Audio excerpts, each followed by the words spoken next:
Alright, so if you guys haven't seen by now, Joe Rogan made what some people believe to be very controversial comments about the video game industry, or I guess people that play video games. And I'll play the clip quickly to you. It's a bit of a longer clip than what they're showing on social media, because obviously people have agendas when they do things, and so they'll cut things up and make it look like someone said something that they didn't. In this case, Joe Rogan was clear in what he said. I think people misunderstood, so here's the clip. I think that there's a lot of people that don't have any, there's no one, they're not modeling their life after someone that they see that they admire, someone that's successful, someone that is doing something that they enjoy and love. Sometimes kids have to see that.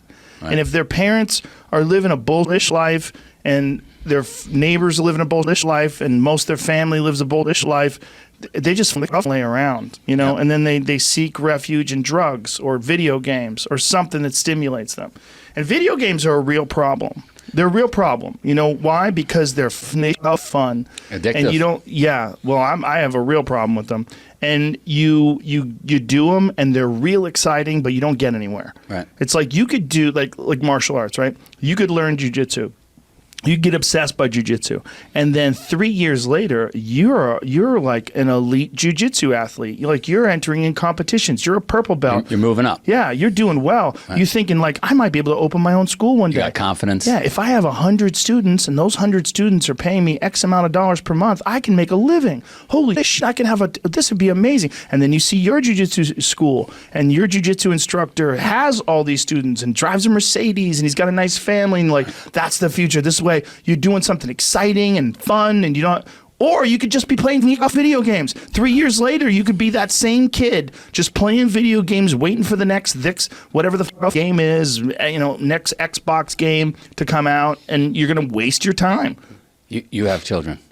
I have children, and it's a big battle in the house. Yes. And my kids, I don't know if you're going through this, but my kids are now saying, well, Dad, this guy made all this money with this video game. That's real too. That's real too now. So like, that's 1 in a billion, kid. Like, I don't know if it's 1 in a billion, but, look, I heard the same argument about comedy. My own parents were like, do you know how few people make it as a comedian? I was like, okay, does anybody make it?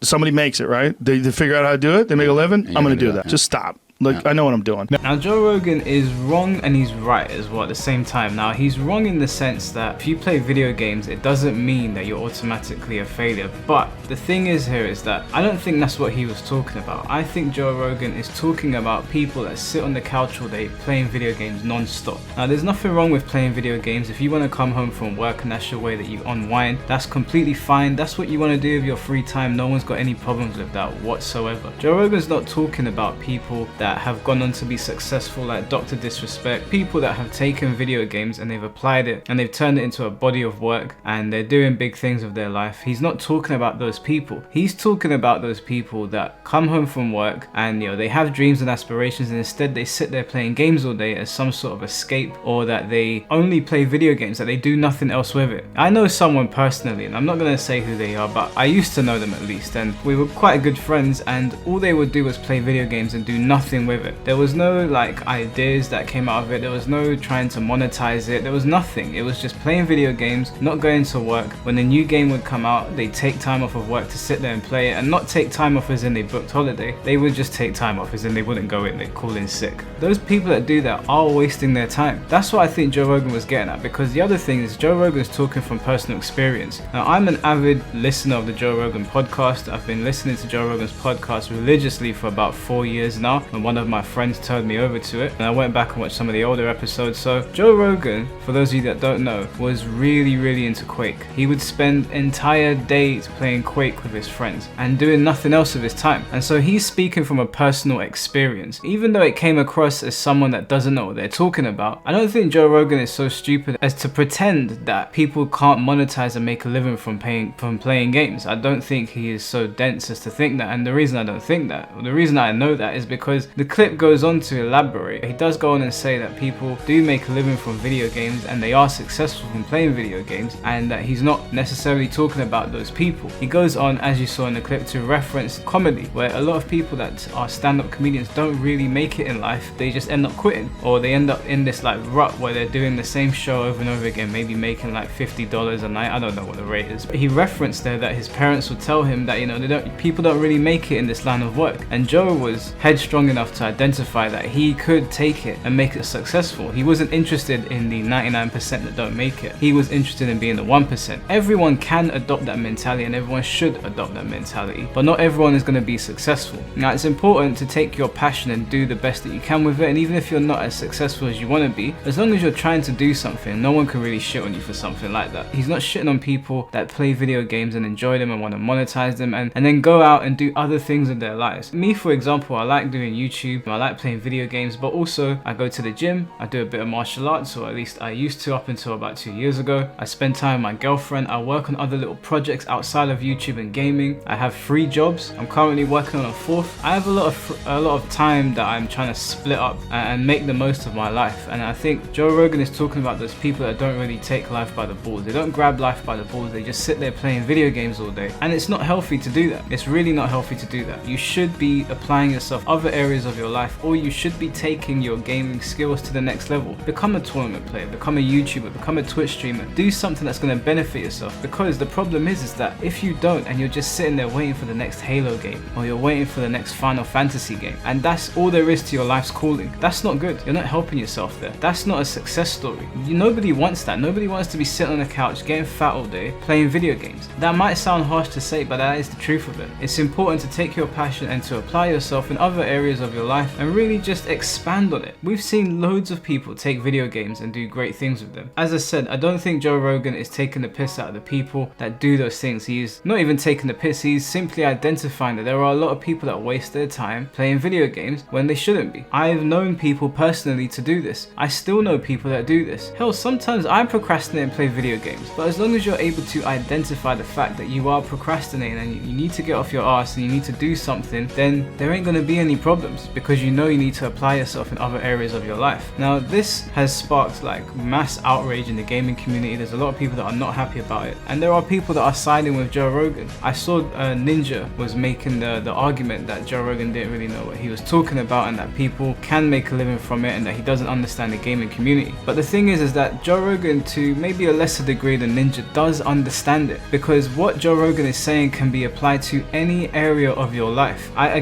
know people that are in loads of different professions where it's hard to make it, it's hard to really get to the top, it's hard to get to that 1% that can really make a living from it, but they still do it because they're passionate about it. It's not that Joe Rogan doesn't understand the gaming community, it's that there is a problem in the game community where people do sit online for extended periods of time either trolling people, playing games, or spending money on other people and not really advancing themselves. And Joe Rogan is speaking from a place where he has done stuff like that before. He has been in that position where he's just been wasting time constantly. To all the people that were saying that Joe Rogan's flat out wrong, he's not flat out wrong. There was Keemstar, there was Ninja, there was a bunch of people that weren't really happy about it. Whenever you see Joe Rogan trending on Twitter, you know that some shit has gone down basically. Now, he has the biggest podcast in the world, and so he's probably going to trend a lot, but usually when you go onto Twitter and Joe Rogan's name has popped up, he's annoyed someone. And the thing is that Joe Rogan has so many guests on, and he sits there talking for so many hours that every now and then he might have a bad take on something. It doesn't necessarily mean that the way it's put across is how he truly feels. He might not have put it across in the best way possible, because in that podcast he does go on to say that there are people that make a lot of money from playing video games and that there is ways to be successful. So he's obviously not talking about all gamers. So everyone that is butthurt about what he's saying, everyone that is upset about what he's saying, don't take it personally unless you feel like you're the kind of person that is sitting there wasting their time. If you're not wasting your time and you're monetizing it and you're making a living from it, then there's no real issue. But obviously, we live in a time of outrage. We live in a time of people just sort of taking things out of context. I watched the full podcast, so I understand what was being said in its entirety. He's not dogging on gamers exclusively. He does make reference points to other things as well. It's not just about gamers. So for everyone that's taken it personally, don't take it personally. It's really not that big of a deal. Us as gamers, me, myself, I speak to a lot of you guys, and most of the people that I speak to, they have lives outside of video games. And they do things outside of video games, or I have a friend called King J. King J is a very successful Tekken YouTuber. He's made a living from playing video games and streaming. It is possible, and so I don't think that Joe Rogan is talking about those people. But you know, I've said that about a billion times in this video. I just think it's a bit sad how like everyone is so, not sad, but it's kind of silly how everyone is outraged about this, because what he's saying is not completely untrue. It's not completely untrue. He was talking about people that do nothing but play video games, and remove the word video games from that sentence. It can be applied to anything. If you go to a martial arts school and all you're doing is rolling on the mat, that's all you're doing. You're not really taking it to the next level. That goes for comedy, that goes for race car driving, that goes for anything in life. So Joe Rogan's take may have wanted to like maybe add a bit more to it so people don't get the wrong idea, but it's very easy to take a 1-minute clip and just throw it out of context completely. And again, he used video games because he's speaking from a place of experience. He played Quake for way too much and it affected him, and so he was using his personal experience to get the message across. I don't think he was talking about everyone. But anyways guys, thanks for watching the video. I'll catch you all very soon. Take care and peace.